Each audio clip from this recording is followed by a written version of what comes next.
과학터치 분강연 시작하도록 하겠습니다. 오늘 강연해 주실 포항공과대학교 인문사회학부 이충영 교수님 모셔보겠습니다. 큰 박수 부탁드립니다. 안녕하세요. 만나 뵙게 돼서 정말 반갑습니다. 포항에서 온 이충영이라고 합니다. 교수님 오늘 어떤 강연 해주실지 간단하게 소개 한 번만 부탁드릴까요? 그 금요일의 과학터치 이 행사는 주로 이제 과학에 대한 내용인데 저는 놀랍게도 철학을 하는 사람입니다. 예. 철학을 하는 사람들이 또 사람이 어떻게 여기를 오게 되었는지 제가 오늘 이 과학과 형이상학의 만남에 대해서 오늘 말씀드리고 같이 좋은 시간 가져보기를 기대하고 있습니다. 네, 알겠습니다. 그럼 교수님 준비 한번 해주시고요. 지금 말씀해주신 것처럼 과학과 형이상학의 만남에 어떤 내용을 준비를 해주셨을지 기대해서 들어주시고 강의 끝나고 나면 저희 질의응답 준비되어 있습니다. 질문하실 내용들 미리 메모해 놓으셨다가 강의 끝나고 질의응답까지 부탁드리도록 하겠습니다. 그럼 큰 박수로 강연 한번 들어볼까요? 네, 안녕하세요. 잘 지내셨습니까? 예. 오늘 정말 따뜻한 봄이 왔죠? 대구에도 밖에 꽃이 펴 있는 걸 보았는데 이 새로운 계절의 시작입니다. 네, 제가 오늘 드릴 말씀 주제는 우리 자신의 생명이 우리 한 사람의 사람으로서 언제 시작되었는가에 대한 얘기예요. 근데 이 얘기 자체는 매우 복잡하고 어려운 얘기입니다. 그리고 현재 굉장히 전 세계적으로 정치적으로도 예민한 주제이기도 해요. 그래서 제가 이 오늘 말씀의 결론을 전달하기보다는 이런 탐구 과정을 통해서 도대체 뭘 하려고 하는지 왜 이런 주제에 대해서 제가 얘기하려고 하는지를 그 동기를 한번 저렇게 생각할 수도 있구나 라는 가능성을 여러분들과 공유할 수 있다면 아주 좋을 거라고 생각해서 제가 이 자리에 서게 되었습니다. 이 철학자의 강연을 한번 들어보신 적이 있으십니까? 없으세요? 네, 저는 놀랍게도 이 철학을 하는 사람입니다. 네, 실제로 저는 이제 대학을 다닐 때는 과학을 공부하기도 했지만 실제 현재 하고 있는 작업은 철학인데요. 그거 관련해서 이제 여러분들께 말씀을 드리고자 하는 게 이제 처음에 있습니다. 그래서 이제 오늘의 문제는 과연 내가 언제부터 존재하기 시작했는가라는 걸 한번 과학과 철학을 이용해서 따져보자는 얘기를 하는 겁니다. 이게 보통은 우리가 얘기했을 때 태어난다라는 말을 쓰잖아요. 그렇죠? 나는 거는 엄마 뱃속에서 나올 때 얘를 얘기를 하는 건데 태어난다고 할 때 그 태어난다는 게 무슨 뜻인가요? 태가 된다는 게 무슨 뜻인가요? 예. 세상에 나오는 거예요. 좋습니다. 근데 그게 나오는 건데 우리말은 태어나오잖아요. 그때 그 태인다는 게 무슨 뜻이죠? 형체를 갖춘다. 예? 형체를 갖춘다. 좋습니다. 이게 엄마 뱃속에서 생겼을 때 얘기인데 이게 나기 전에 이미 이제 태가 생겼다고 얘기를 하는 건데 그게 이제 임신을 했다는 어떤 증거가 분명한 증거가 있을 때 태가 있다, 애가 태동이 있다 이런 표현을 쓰잖아요. 그래서 이제 대충 전통적으로 한국에서는 우리나라 조상님들께서는 태기가 있을 때부터 이미 이제 생명이 시작되었다라고 생각을 하고 그다음에 이제 우리가 벌써 이제 태어났을 때 한 살이 된 거죠. 그래서 이제 굉장히 서양에서는 이미 엄마 뱃속을 낳아야 이제 새 생명이 시작됐다고 하는 전통이 굉장히 오랫동안 있었지만 우리나라에서는 낳기 전에 이미 엄마 뱃속에서 있을 부터 어머니께서 태기를 느끼셨으면 나는 이미 벌써 그때 생겨난 거다 라고 하는 견해를 가지고 있었습니다. 그래서 이제 나이도 우리 나이를 썼던 거고요. 그래서 이제 벌써 태어나자마자 한 살이 되었던 거고요. 엄마 뱃속에서 9개월 이상 300일 정도 있었기 때문에 근데 이제 이 문제 자체는 중요한 윤리적 함의를 갖고 있습니다. 이게 여러분도 아시다시피 만약에 태어날 때부터 우리가 존재했다면 엄마 뱃속에 있었을 땐 나는 그럼 뭐지? 엄마 뱃속에 있었을 땐 나는 사람이 아니었는가? 나는 그때 존재하지 않았는가? 여러 가지 문제가 있잖아요. 그리고 만약에 내가 엄마 뱃속에 내가 만약에 사람이 아니라면 그러면 임신 중절을 하는 것에 대해서 이게 왜 윤리적으로 큰 문제가 되어야 되는지에 대한 여러 가지 논쟁들이 있을 수가 있습니다. 이 반대로 이 현대 과학에 의하면 이제 사람이 생겨나게 되는 과정이 정자와 남자가 만나서 이제 수정란이 만들어지고 이것이 이제 엄마 뱃속에서 착상이 되면서 자라나면서 사람이 나오게 된다는 걸 알게 되었어요. 이 사실을 알게 된 것도 한 200여 년이 되지 않았습니다. 그래서 이제 현대 과학에 따르면 이렇게 수정란이 만들어질 때부터 사람이 된 게 아니냐라는 생각을 많은 사람들이 해요. 그리고 로마 카톨릭에 의하면 이때부터 사람이 존재한다고 하는 것이 로마 카톨릭의 기본적인 교리입니다.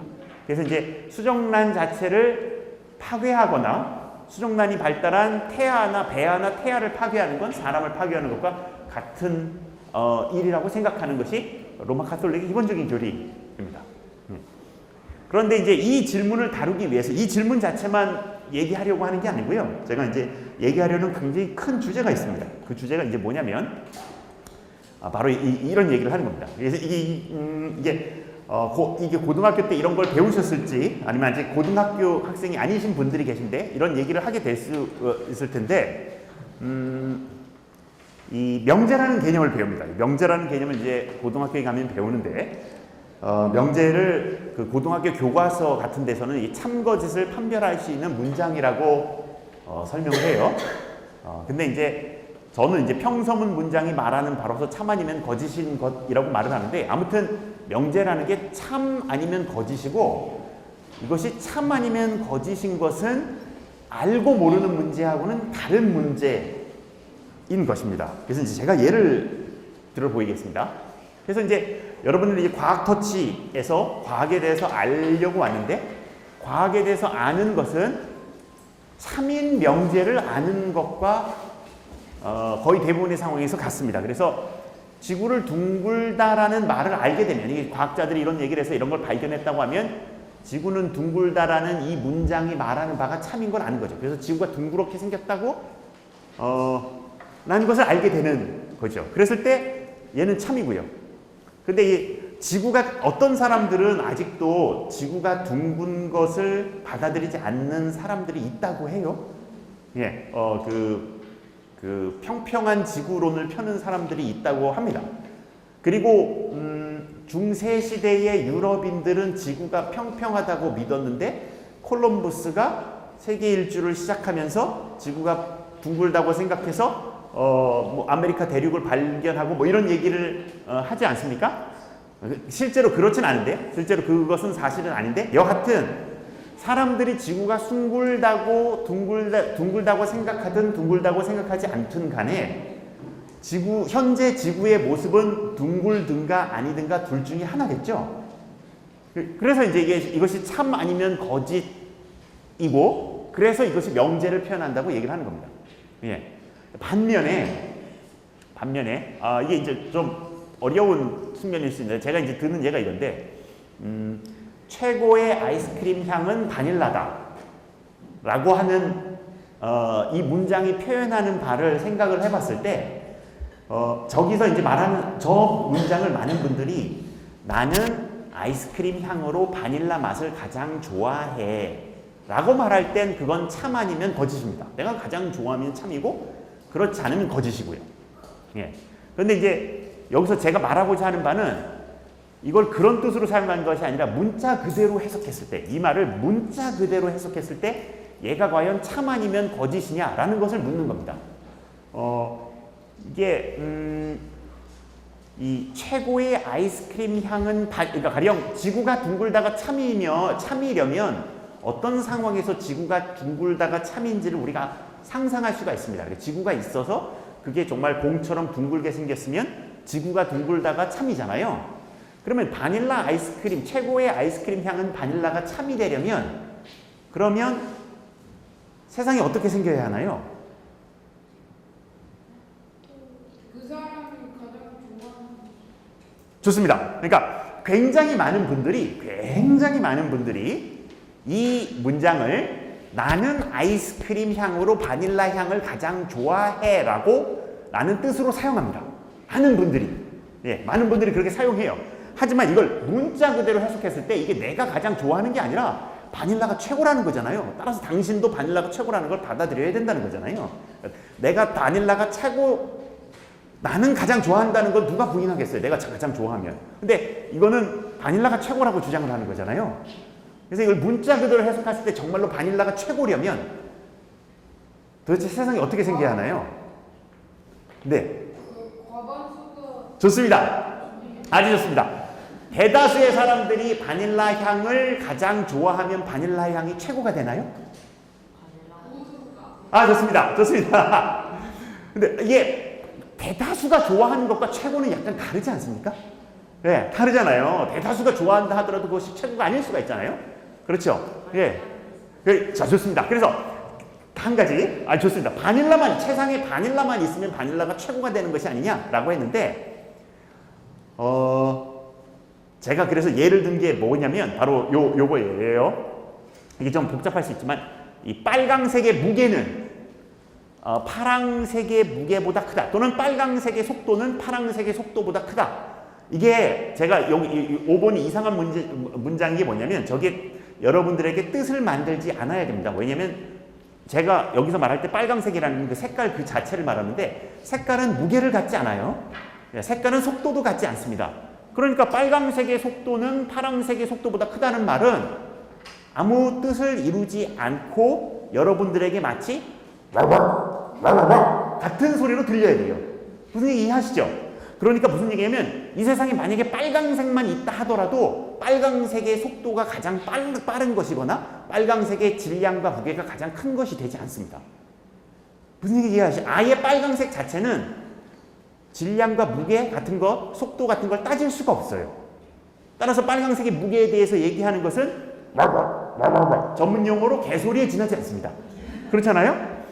그래서 바닐라가 만약에 하나만 있다 하더라도 세상에 아이스크림 향이 바닐라뿐이라 하더라도 실제로 바닐라, 딸기, 초코 중에서 우리가 비교를 해서 어떤 것이 더 좋은지 나쁜지에 대한 판단 자체가 불가능한 거라면 설사 바닐라 향만 세상에 존재해도 바닐라가 가장 좋다라고 할 수가 없다는 게 제가 말씀드리고 싶은 바예요. 설득이 되세요? 예, 아유 좋습니다. 근데 아무튼 핵심은 뭐냐면 제가 시간을 많이 썼는데 핵심은 뭐냐면 이 주장입니다. 이 직관은 이제 한국 분들이, 동양 분들이 굉장히 많이 가지고 계신데, 그래서 제가 이거 꼭 받아들이지 않으셔도 돼요. 이거는 받아들이지 않으셔도 되는데, 제가 여기서 5번과 4번과 5번에서 하려는 말은 어떠한 한국어 문장들은 문법적으로는 아무 이상이 없지만 실제 내용 자체는 전혀 참이나 거짓을 표현하지 않는 와와 크게 다르지 않다는 겁니다. 근데 오늘 드리고자 하는 굉장히 중요한 주장이 뭐냐면 이런 주장이에요. 남에게 해만 주는 거짓말을 하는 것은 도덕적으로 나쁘다. 윤석열 대통령, 이재명 대표는 훌륭한 정치 지도자다. 이런 주장입니다. 이런 도덕 주장에 대한 것인데요. 이런 도덕 주장 자체도 참 아니면 거짓인 진리값을 갖는 명제인가? 라는 것이 오늘 강연의 가장 중요한 주제입니다. 예. 놀랍게도 많은 동아시아 분들은 한국, 일본, 중국의 분들은 서양 분들과 비교해서 이런 도덕 주장 자체가 명제를 표현한다고 믿지 않아요. 그러니까 이거는 그냥 이게 남에게 해만 주는 거짓말을 하는 것을 도덕적으로 나쁘다라는 걸 이걸 문자 그대로 해석해야 됩니다. 이게 이런 뜻이 아니고 남에게 해만 주는 거짓말을 하는 건 나는 싫어. 이건 명제예요. 그 사람이 싫던가 좋던가 둘째. 근데 이게 싫은 게 아니라 나쁘다는 거예요. 당신이 좋든 싫든 이게 나쁘다는 주장을 하는 겁니다. 근데 이 주장이 만약에 이런 최고의 아이스크림 향은 바닐라와 같다는 주장이라면 이런 도덕 주장은 와와와와와의 다름 아니에요. 반면 이런 도덕 주장이 이런 지구는 둥글다 같은 과학 주장과 같다면 참거짓을 따져봐야 됩니다.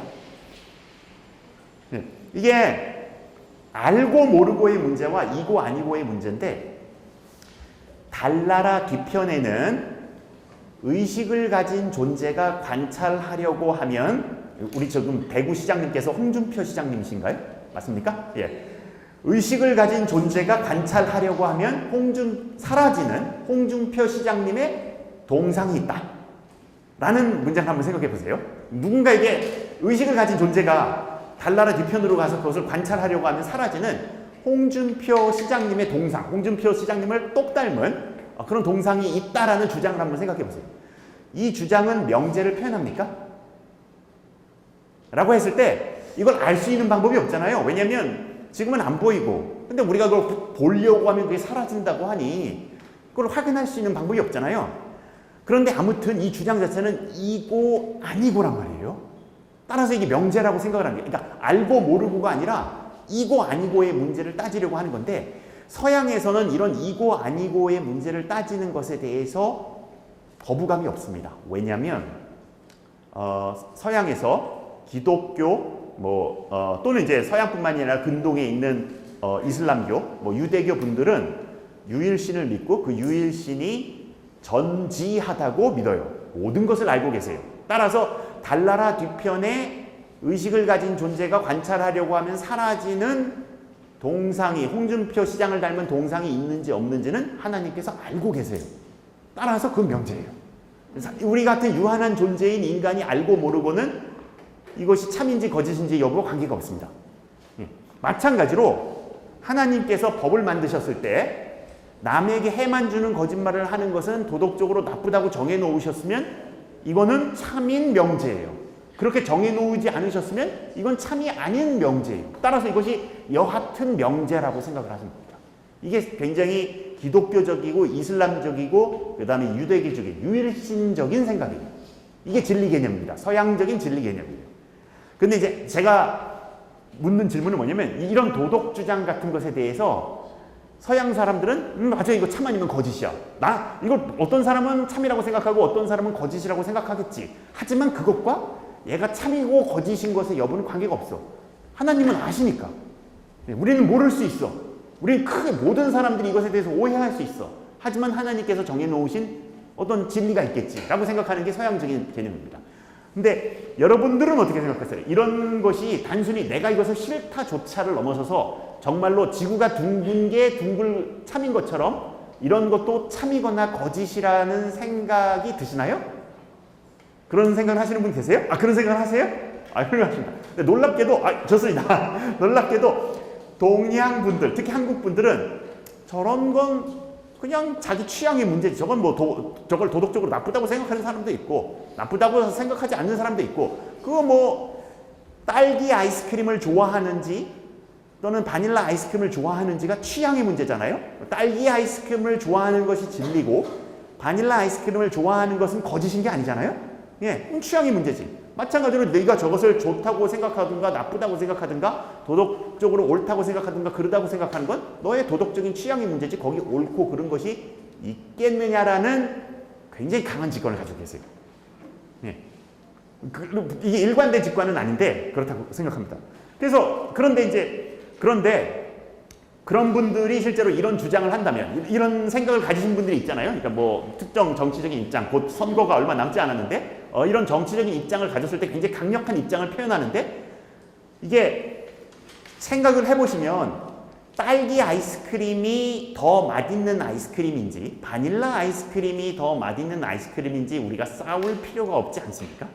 그렇죠. 그냥 딸기 아이스크림을 좋아하는 사람은 딸기 아이스크림을 드시면 되고, 바닐라 아이스크림을 좋아하시는 분은 바닐라 아이스크림을 좋아하면 되고, 그 둘 중에 어느 것을 먹는 것이 진리인지 따질 필요가 없는 게, 왜냐하면 어느 것을 먹는지 진리인지가 정해져 있지 않기 때문이잖아요. 그렇잖아요. 그런데 만약에 이런 도덕의 문제가 아이스크림 향에 대한 취향의 문제라면 우리가 이거 논쟁할 필요가 없는 거죠. 그냥 이렇게. 근데 이제 제가 오늘 드리고자 하는 그 강력한 주장이 뭐냐면, 이걸 짧은 시간 내에 전달을 할 수 있을까 모르겠는데 강력한 주장이 뭐냐면, 이런 도덕 주장이 이 주장도 마찬가지로, 그리고 이런 이제 형이상학적 주장이라는 것이 과학적 주장과 마찬가지로 잘 따져보면 그 참거진 여부를 알 수 있는 명제를 표현한다는 겁니다. 이런 얘기를 아주 강력하게 얘기를 제가 하고 싶은데, 그래서 제가 이제 딱 한 가지 딱 예만 드리겠습니다. 도덕 주장이, 그럼 명확한 도덕 주장 맞는 주장이 뭐가 있겠어? 라고 해서 이제 한 가지 예만 드리겠습니다. 이게 다 식사들을 하고 오셨습니까? 죄송합니다. 죄송합니다. 그럼 제가 약간 소리를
좋습니다. 제가 이 특정 제품의 광고를 보여드렸는데 저 버거 패티는 콩으로 만든 패티입니다.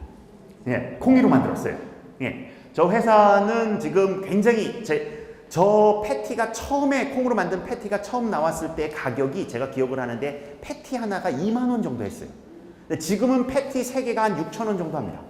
그리고 이것이 가격이 점점 싸게 만들어질 거예요. 왜? 그런 이유가 있는데 뭐냐면 그런 과학적인 이유가 뭐냐면 가령 100평의 땅에다가 옥수수를 심은 다음에 그 옥수수를 사람이 먹어서 10명이 살 수 있다고 한다면 10명 먹을 분의 식량이 100평의 옥수수 밭에서 나온다고 한다면 그 100평의 땅에다 옥수수를 심고 그 다음에 그 옥수수를 소가 먹은 다음에 그 소를 사람이 먹는 방식으로 살 경우 한 사람밖에 못 삽니다. 대략 그게 이제 먹이 사슬의 한 단계로 넘어갈 때 가능한 에너지가 10분의 1로 줄어요. 가용한 에너지가 10분의 1 정도로 대략적으로 준다고 얘기를 하죠. 그래서 대략적으로 아주 대략적으로 고기의 가격은 곡물의 가격의 10배 정도 됩니다.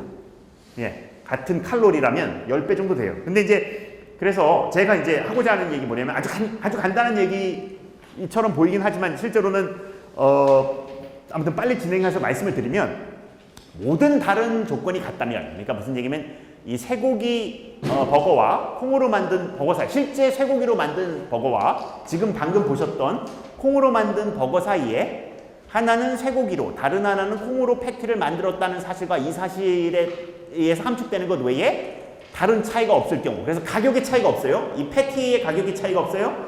그 다음에 이제 맛의 차이도 없어요. 실제로 저 회사가 저 패티를 정말로 그 쇠고기 패티의 맛을 내기 위해서 굉장히 독특한 단백질들을 식물에서 수출해서 만들어가지고 현재 거의 대부분의 사람들이 저 패티와 소고기 패티의 맛의 차이를 감지하지 못합니다. 예, 그 정도 기술의 수준이 갔어요. 그리고 저 패티는 앞으로 소고기 패티보다 훨씬 더 가격이 싸게 만들어질 거예요. 그리고 저 패티는 당연히 콜레스테롤 같은 건강상의 위험도 없습니다. 근데 가정하기를 지금 저 콩으로 만든 패티의 가격과 쇠고기 패티의 가격이 같아요. 예, 영양분도 같아요. 예, 그 다음에 뭐 다른 건강상의 문제점도 다 같을 경우 저 쇠고기 햄버거를 실제 쇠고기로 만든 쇠고기 패티를 넣은 햄버거를 먹는 것보다 콩으로 만든 버거를 먹는 것이 더 바람직하다라는 주장이 저는 참인 명제라고 생각합니다. 왜냐? 현재 상황에서 쇠고기 버거를 만들기 위해서는 동물에게 고통을 가해야 되고 그리고 알려져 있다시피 그 소가 굉장히 많은 온실가스를 만들어내기 때문에 아무튼 현재 주어진 상황에서 온실가스를 줄여야 되는 상황이고 그 다음에 콩은 소와는 달리 고통을 느끼지 않는다고 볼 과학적 이유가 많기에 이렇게 콩으로 만든 버거를 먹는 것이 다른 모든 조건이 같다면 더 바람직하다라는 주장에 찬성 안 하시는 분 계시나요? 이거 받아들이기 어렵다. 다른 모든 조건이 같다면 제가 이게 뭐 이 가격이 비싼데 이 콩 패티를 먹어라 얘기를 하는 게 아닙니다. 가격도 같아요. 영양도 같아. 예, 맛도 같아. 예. 이게 이게 그러면 이제 요 부분이 달라지는 거예요. 다른 조건이 같지 않는 거죠. 예. 그럼 뭐 어쩔 수 없겠죠. 뭐 콩을 먹으면 저는 콩 알러지가 있어요. 그러면 뭐 어쩔 수 없겠죠. 근데 콩 알러지가 없어요. 저는. 예. 그래서 영양분도 같아요. 예. 그럴 경우는 저게 더 바람직하다고 했을 때 저거 받아들이실만 하지 않습니까? 그렇죠? 예. 당신이 뭔데 콩이 그러면 콩을 먹을 때는 콩이 고통을 느끼지 않는다는 건 어떻게 아냐? 라고 했을 때 여러분 손톱 깎으실 때 고통을 느끼세요? 머리카락 깎으실 때 고통을 느끼세요? 안 느끼시잖아요? 근데 안 느끼시는 가장 중요한 이유가 뭐냐면 손톱과 머리카락에는 신경이 없기 때문입니다. 콩은 신경이라는 조직 자체가 없기 때문에 뭐 여러 가지 화학 반응을 보인다 하더라도 콩은 고통을 느끼지 않는다고 볼 좋은 이유가 있다고 얘기를 하는 겁니다. 여하튼 이 많은 과학적인 발전들을 거쳐서 우리가 이런 윤리적 문제 같은 경우도 뭔가 참거짓을 가릴 수가 있다라고 제가 오늘 말씀을 드리려고 해요. 예. 이렇게 질문 있으신가요? 예, 좋습니다.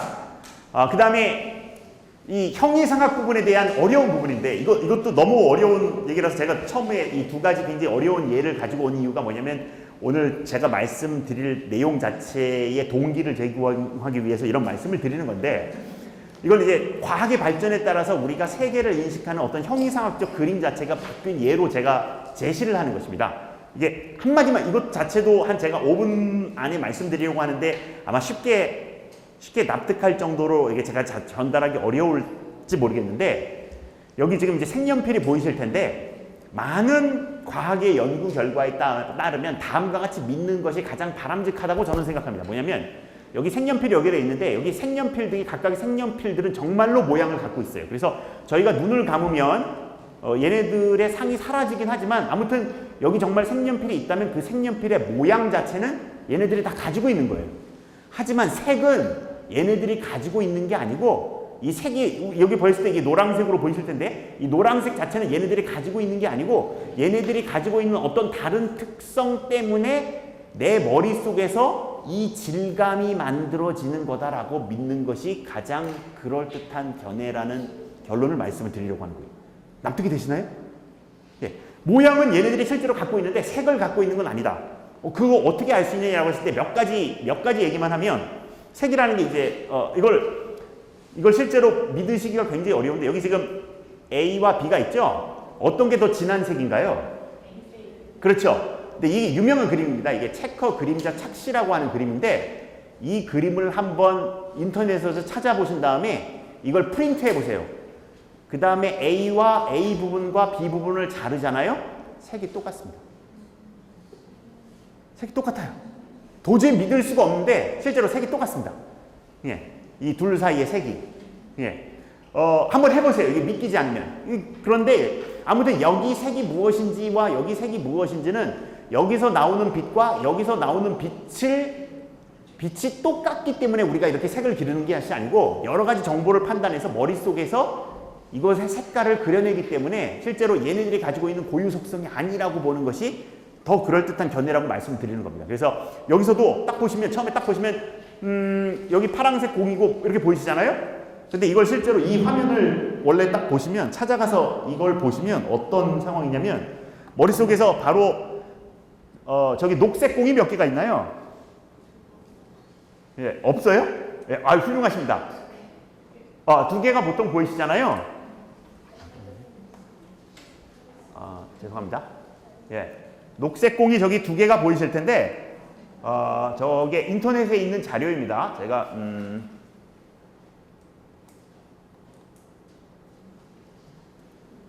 아이고.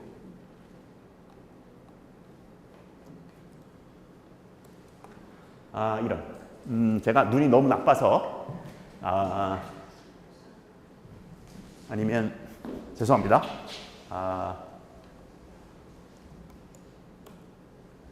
안 되는군요. 주사를 제가 다 복사하지 않았군요. 죄송합니다. 알려주셔서 아주 고맙습니다.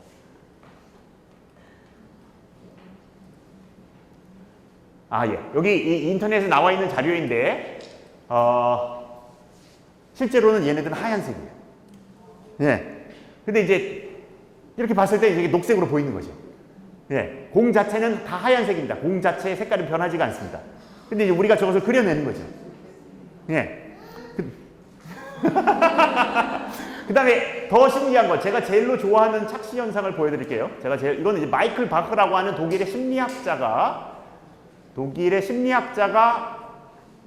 가지고 만든 웹사이트에서 보인 것인데 이게 멀러서 잘 보이지 않으실지도 모르겠지만 저기 있는 빨간 점을 한번 집중해서 보시죠. 저기 있는 빨간 점을 한번 집중해서 보세요.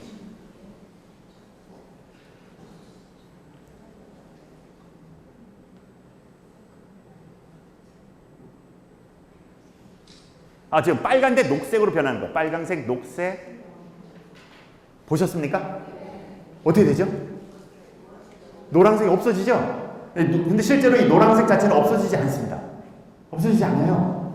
근데 빨간색을 쳐다봐서 집중이 딱 되는 순간 얘가 없어져. 하나, 둘이나 셋이나 없어져 보이죠? 이런 상을 만드는 것 자체가 머릿속에서 외부의 동일한 물리적 자극을 준다고 해서 동일한 심상을 만들어내는 것이 아닙니다.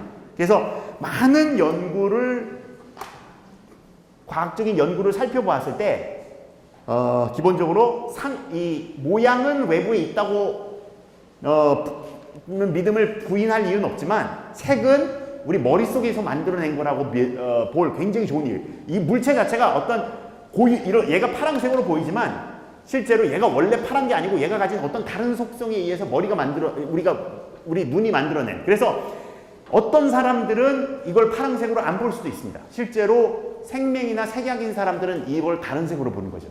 예. 그리고 이 보통 사람들의 경우에는 혹시 중학교 생물 시간에 배우셨을지 모르겠지만 색을 감지하는 세포가 세 가지 종류가 있어요. 원추세포라고 하는데 색을 감지하는 걸 빨강색, 녹색, 파란색을 감지하는 세포가 세 종류가 있어서 그걸 감지한다고 하는데 여성의 경우 약 1%의 사람들이 이것이 네 종류의 원추세포를 가지고 계신 분이 계시대요. 그런 분들은 세상에 특히 붉은색을 볼 때 불타오르는 듯한 느낌을 받는다고 합니다. 그러니까 빨간색 장미를 볼 때 우리는 보통 빨간색이라고 보지만 그분들이 보기엔 빨간색 장미가 불타오르는 그런 느낌이 든대요.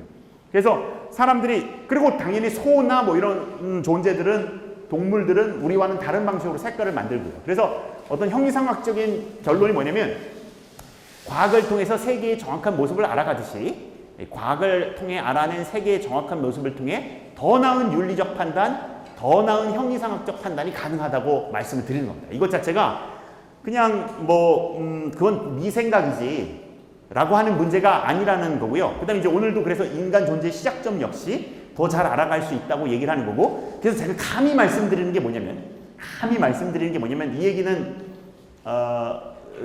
조심스럽게 할 필요는 있지만 많은 분들이 철학에 대해서 소개하시는 이제 굉장히 많은 분들이 무슨 얘기를 하냐면 철학은 질문을 하는 학문이다. 인문학은 답이 없는 문제를 다룬다. 이런 말씀을 하시는 걸 많이 들을 텐데 저는 한 번도 답이 없는 인문학 문제라고 생각되는 문제를 만난 적이 없어요.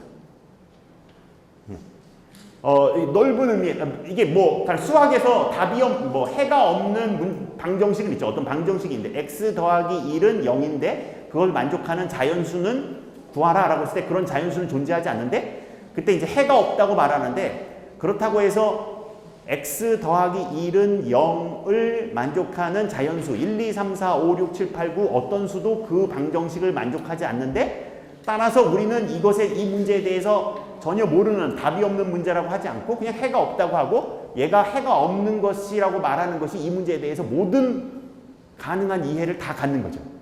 마찬가지로 저는 인문학도 답이 없는 문제를 다룬다고 생각하지 않고 제가 본 인문학 문제들 중에서 답이 없다고 생각하는 문제는 만나본 적이 없습니다. 그리고 철학은 질문을 하는 학문이라고 얘기를 하시는 분들이 많은데 학문은 질문을 해서만으로는 만들어지지 않습니다. 학문은 좋은 답을 해서 그 답이 정말로 그럴듯하다고 해서 관련 학문을 하는 사람들을 대다수 설득해내야 돼요. 그래서 질문만 하는 것은 학문이 아닙니다. 절대로. 근데 그런 답을 제공해 줄 수 있다라고 제가 건방져 보이지만 그렇게 말씀을 드리려고 하는 겁니다. 예.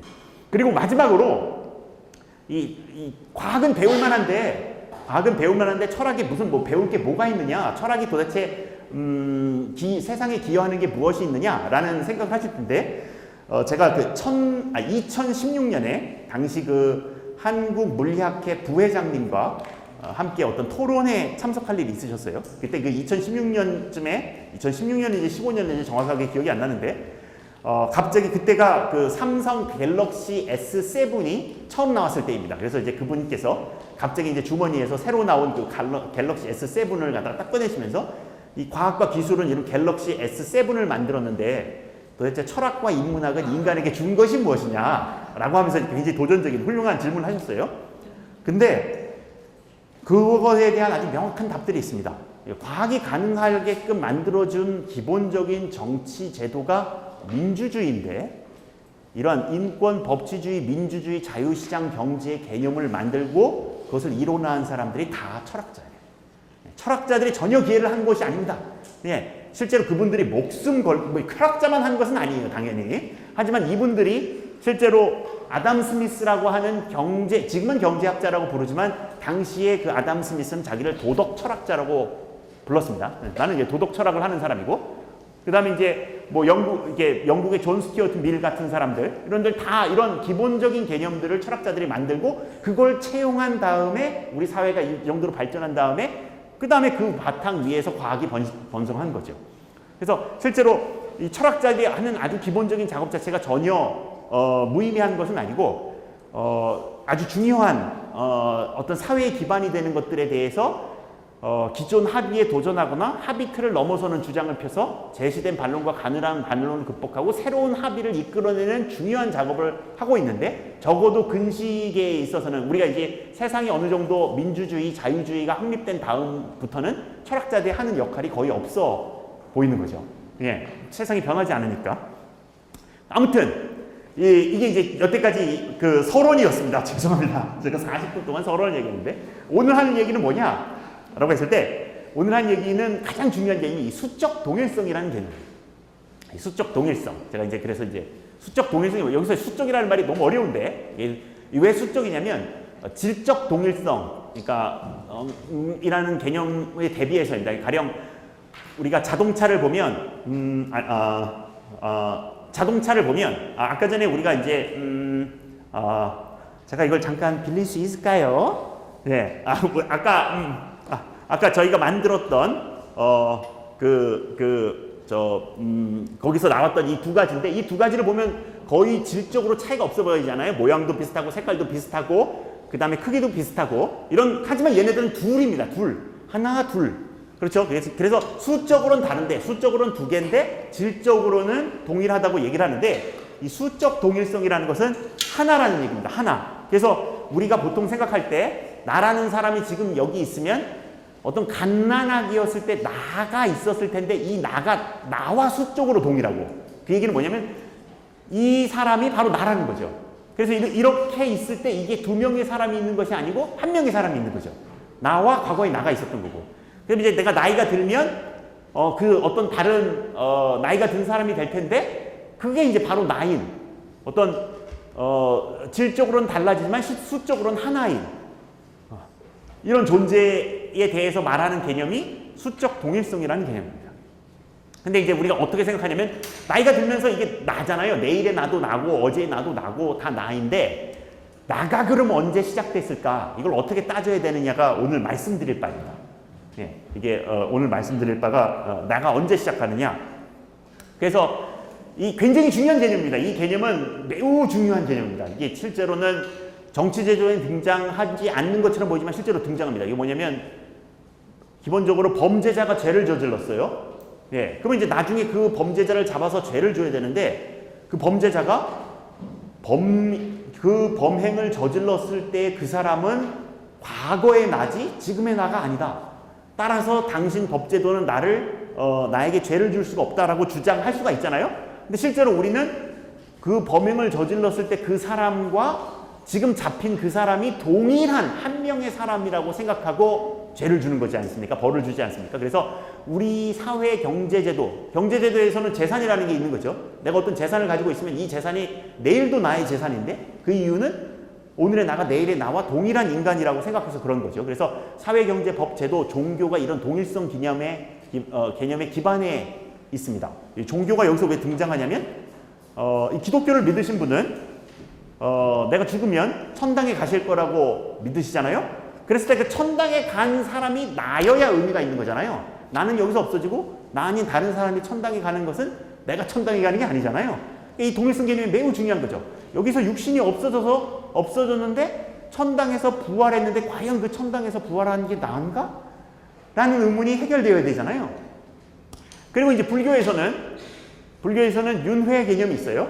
그렇죠. 그 윤회라는 게 결국은 뭔가 이게 소멸을 했는데 나가 또 다른 다음 생을 살아. 그랬을 때 이 나가 그 전의 나와 동일하다는 생각을 하고 있는 거잖아요. 뭔가 이 동일한 존재라는 생각을 하고 있는 거죠. 그래서 종교에서도 이런 수적 동일성 개념이 매우 중요하고 그 다음에 이제 불교에서 말할 때 이런 불교의 기본적인 교리 자체가 뭐냐면 이런 기본적인 수적 동일성을 거부하는 개념입니다. 그러니까 오늘의 나가 내일의 나가 아니고 그래서 내가 오늘의 나가 내일의 나고 이게 끊임없이 나라는 것이 이렇게 이어진다라는 개념 자체가 실제로 자연에는 있지 않은 허구적인 것이다라는 얘기를 하는 거예요. 그래서 종교의 기본적인 교리로 수적 동일성 개념을 받아들이는가 거부하는 것이 굉장히 중요한 개념입니다. 그래서 근데 이제 오늘의 우리의 주제는 뭐냐면 사람이 있을 때 이 아이가 내가 태어났을 때 그 아이는 나라는 것은 여기까지는 인정할 수 있겠는데 과연 수정란도 나였는가? 그래서 나는 수정란 때부터 존재했는가? 그렇다면 나는 수정란 때부터 사람이었는가? 라는 주제를 다루려고 하는 겁니다. 여기까지 질문 있으세요? 네. 일단 수정과는 세포가 하나인데 수적이라는 그 개념을 우리가 세상에 왔을 때 완전 다른 세포분열 이후에 저의 우리 성인하고 수정과는 전혀 미동했습니다. 좋습니다. 우리는 이게 역시 이게 굉장히 중요한 이게 그런데 그러니까 나는 여러 개의 세포로 이루어져 있지만 나는 여러 명인 것은 아니잖아요. 그랬을 때 이 세포들이 하나의 체계를 이룬 이 개체를 나라고 생각하는 거죠. 근데 수정란 때에는 그 하나가 그 하나의 체계를 이루고 있었다고 믿기에 그 수정란이 나라고 믿을 수 있다고 주장을 하는 겁니다. 그러면 그 수적이라는 게 어떤 그 양적이라는 그런 일보다도 하나의 개체 아이덴티티를 너무 다르다. 그렇죠. 예. 그래서 굉장히 중요한 개념 자체가 이게 로마 카톨릭의 기본적인 교리라고 아까 말씀드렸는데 수정란 때부터 내가 존재한다고 믿는 거죠. 그때부터 시작한다고 얘기를 하는 겁니다. 그래서 수정란도 사람이라고 믿는 겁니다. 예. 그래서 이게 수태주의라는 입장인데 수태주의는 뭐냐면 인간은 수정란 때부터 존재한다는 입장이고 그 다음에 그래서 모든 수정란은 인간이고 그리고 이제 수정란이 신생아 어린이 어른으로 발달되는 과정에서 다른 존재로 대체되지 않고 하나의 존재다라고 하는 견해예요. 서양에서는 굉장히 많은 사람들이 받아들이는 견해고 여러분들도 얼핏 생각하면 내가 언제부터 존재하기 시작했지? 라고 했을 때 엄마 뱃속에서 나왔을 때부터인가? 만약에 엄마 뱃속에서부터 나왔을 때부터 내가 존재했다면 엄마 뱃속에 있었던 태아는 누군가요, 그럼? 네, 이런 식으로 이제 생각을 하게 되는 거죠. 그래서 이제 수적 동일성이 이런 개념입니다. 근데 여기서 이제 제 이 사진은 뭐냐면 이 수태주의에 따르면 요 수정란 때부터 사람이라고 이렇게 생각을 하는 겁니다. 수정란 때부터. 근데 이 수태주의자들이나 로마 가톨릭에서 난자와 정자는 사람이라고 생각하지 않아요. 예. 이 아니라는 이게 부등호 기호입니다. 아니라고. 그렇게 생각하는 가장 큰 이유는 뭐냐면 난자와 정자가 두 개가 있을 때 얘네들은 둘이 있습니다. 그렇죠? 그리고 수정란은 하나예요. 그래서 만약에 난자가 수정란과 같고 정자와 수정란과 같다면 이 난자와 수정란도 같아야만 합니다. 이게 아주 기본적으로 A하고 B가 같고 B하고 C가 같으면 A하고 C가 같은 방식으로 동일해야 됩니다. 그러니까 이게 난자가 수정란이고 정자가 수정란이면 난자와 수정란도 동일한 것이 돼야 되는데 얘는 둘이니까 둘은 결코 하나가 될 수 없다고 생각해서 난자와 정자 때는 내가 만들어진 게 아니고 수정란 때부터 내가 만들어진다고 생각을 하는 겁니다. 이게 수적인 개념을 사용했기 때문에 이런 생각을 하게 되는 거죠. 질문 또 있습니까? 예. 지금 얘기하는 말하는 것이 법적이나 사회적으로 받아들여지는 나를 정의하는 건지 아니면 생물학적인 개체 개념을 말하는 거예요. 그 법적이나 사회적으로는 우리나라 민법과 형법상에서 대략 사람을 정의하는 기준은 있습니다. 그게 제가 알기로는 민법상으로는 특별한 예외를 제외하고는 태아는 사람이 아닙니다. 나와야 돼요. 다만 이제 태아의 상속권을 인정을 하고 있는 걸로 알고 있어요. 그러니까 뱃속에서 태아가 이미 만들어졌는데 부모나 아무튼 상속을 주는 분이 돌아가셨을 경우 그 태아가 태어났을 때 태어나기도 전에 이제 상속을 받은 거라고 생각해서 태어났을 때 그 권리를 이전을 해줍니다. 예.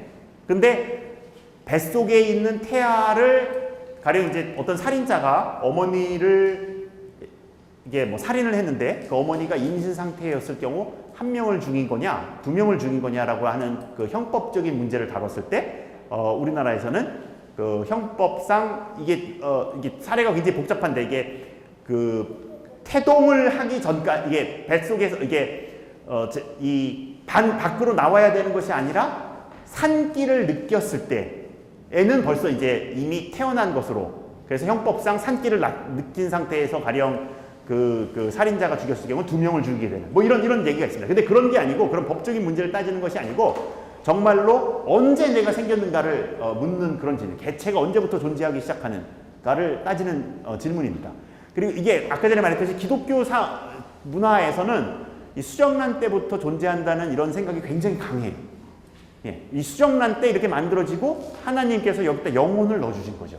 그 영혼이 이렇게 발전해서 내가 된다고 하는 생각을 가진 그런 직관이 굉장히 강합니다. 예, 답이 되었습니까? 네, 좋습니다.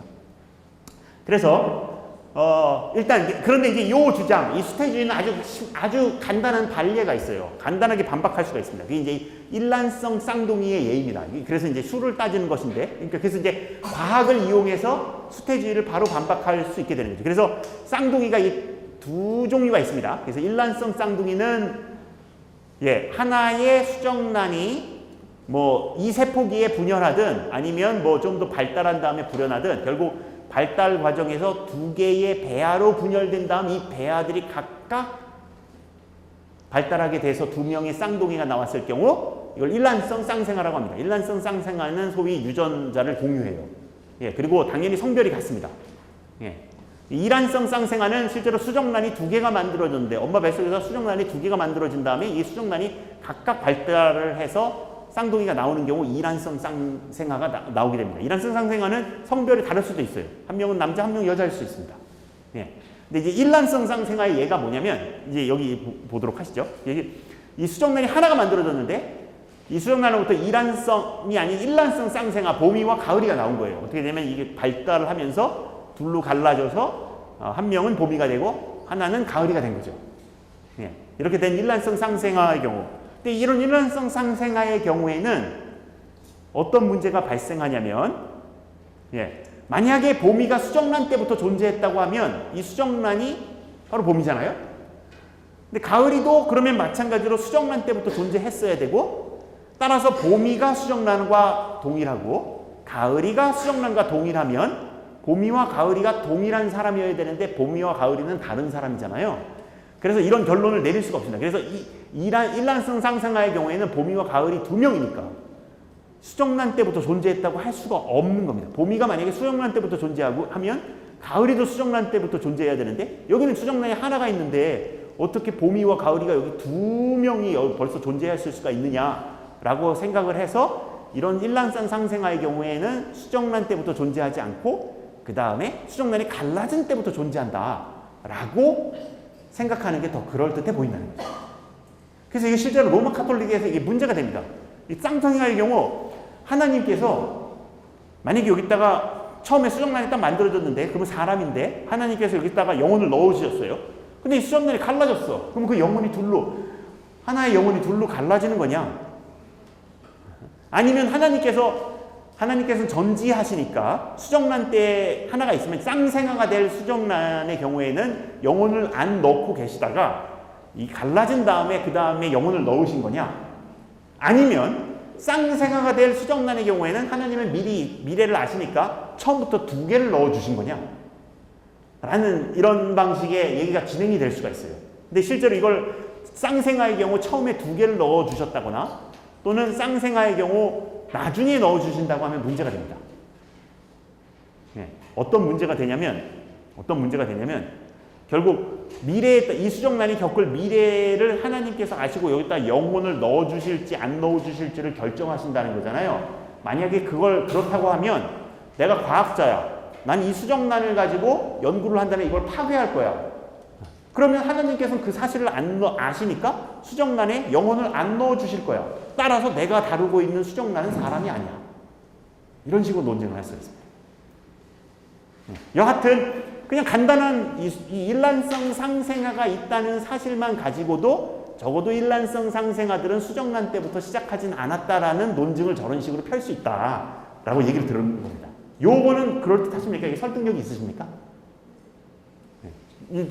이제 얘기가 복잡해지는데, 그래서 일란성 쌍둥이 반례는 적어도 일란성 쌍둥이는 수정란과 다르다라는 걸 보여주는 거고, 따라서 모든 인간이 한때 수정란이었다는 것은 아니다. 일란성 다태아들의 경우에는 성립하지 않는다 라는 얘기를 아무튼 생각을 해서 이런 결론을 만들어낼 수 있다는 겁니다.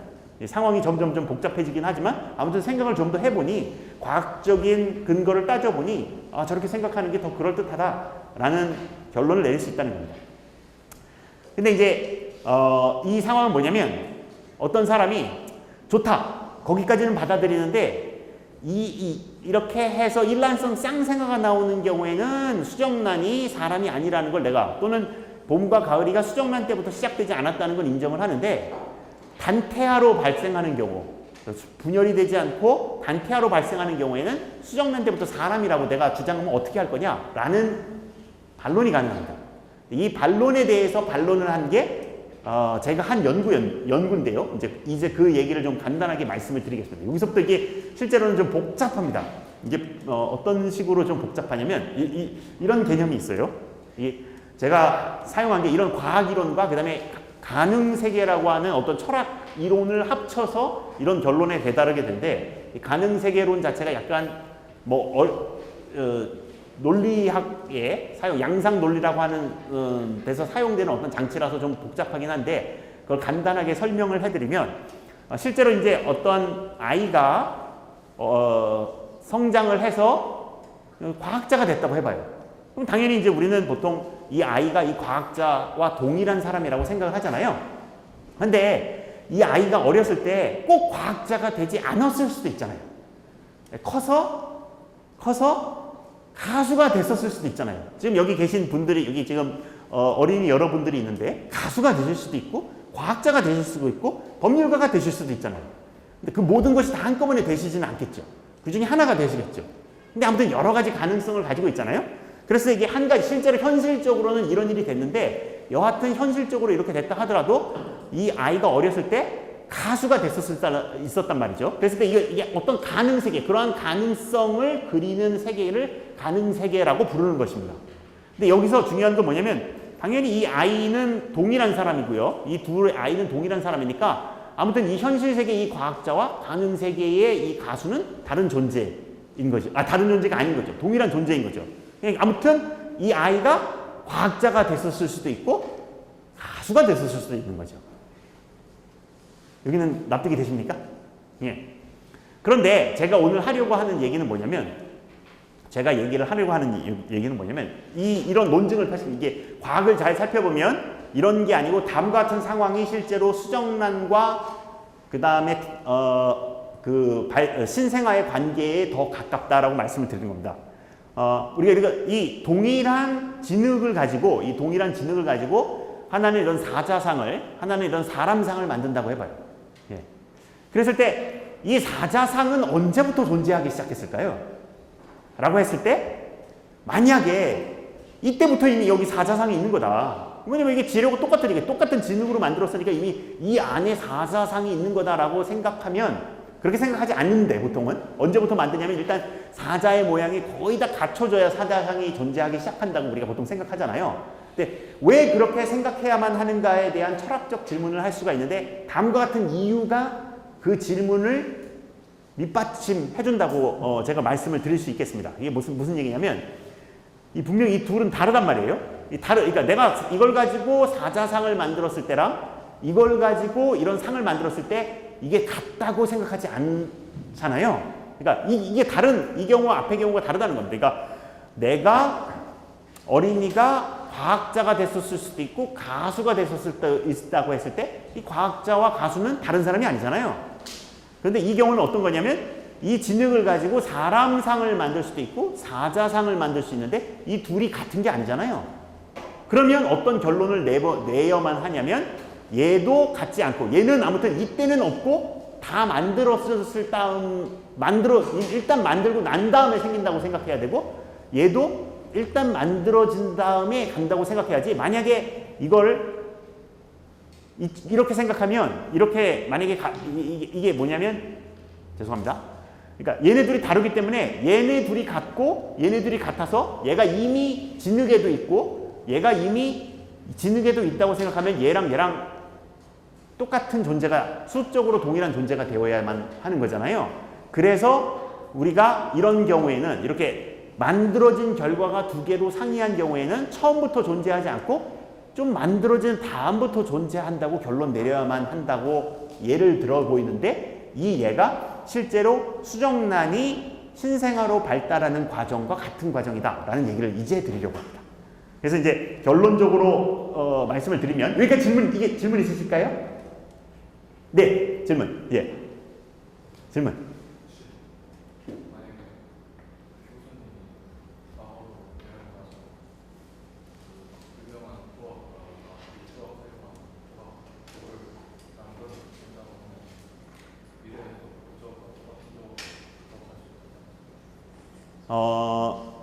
제가 과거로 돌아가서 가령 이 미술가가 이걸 만들려고 하는데 요거를 다른 걸로 대체를 했어요.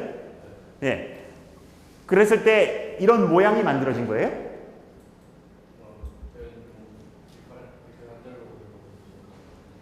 예. 예, 예. 네, 네.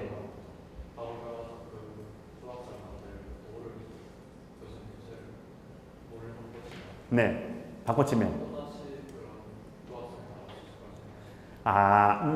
제가 그 질문의 의도를 정확하게 이해하지 못하나, 저는 다른 조각상이 나올 거라고 생각합니다. 이게 만들어진 재료가 다르면 동일한 것을 만들 수가 없다는 직관을 가지고 있어요. 네, 동의하시죠? 네, 동의하시죠? 근데 여기는 지금 만들어진 재료가 같은데도 아무튼 이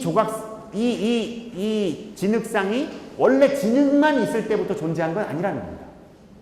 네. 너무나 어떤 면에서 굉장히 당연한 얘기인데, 그래서 이제 결론을 말씀드리면 제가 뭐냐면, 동일한 수정란에서 어떤 아가로 발달할 수 있고, 또 다른 아가로 발달할 수 있는데, 이 둘이 수적으로 다른 아가가 발달할 수가 있어서, 그래서 그 이유 때문에 이 아가가 수정란이 아니고 이 아가가 수정란이 아니고 그래서 우리는 수정란 때부터 존재하지 않는다는 얘기를 드리려고 해요. 요 얘기를 딱 3분만 주시면 제가 하도록 하겠습니다. 그래서 이게 뭐냐면 이 생물의 발달적인 단계인데 세포의 발달을 하는 단계인데 이걸 굉장히 최근에 사람들이 알게 되었습니다.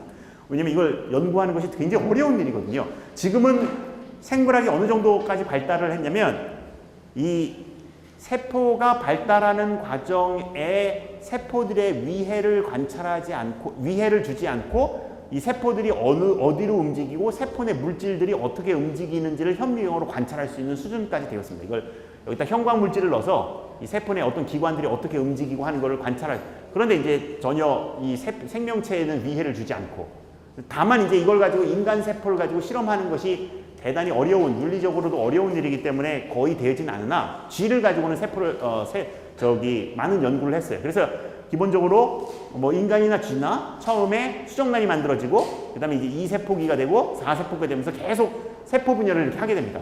세포 분열을 하는 과정에서 어떤 일이 일어나냐면 대략 16세포기 정도가 되었을 때 가운데로 일부 세포들이 보여요.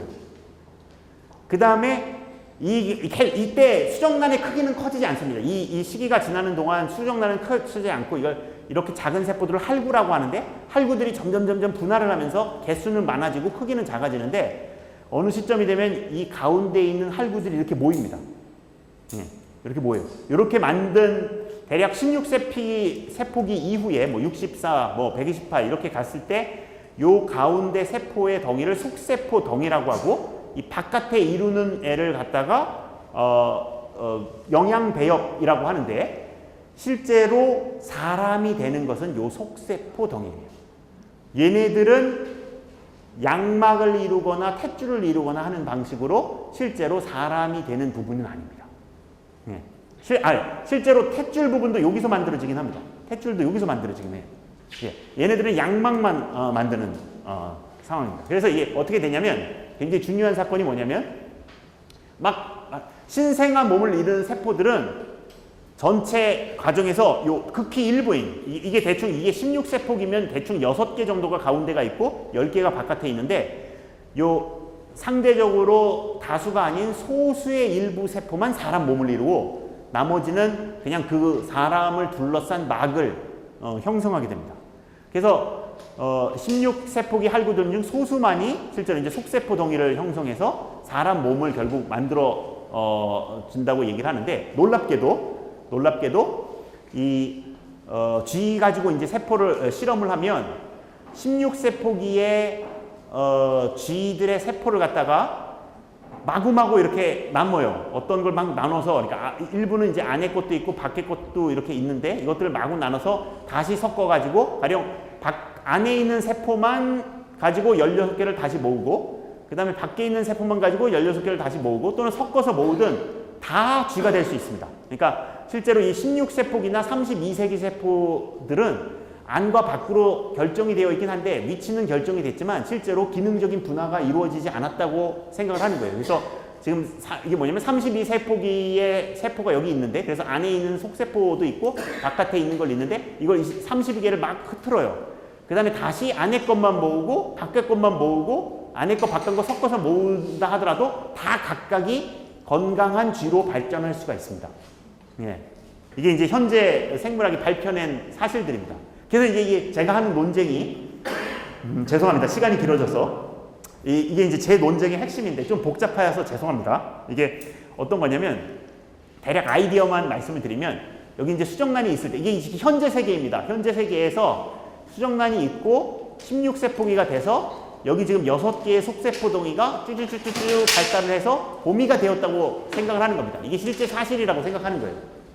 근데 어떤 게 가능했었냐면 여기 이제 원래 이렇게 딱 되었는데 실제로 일어나진 않았지만 가능했었을 일이라고 이제 상상을 하는 겁니다. 이 가능 세계예요. 하나의 가능 세계입니다.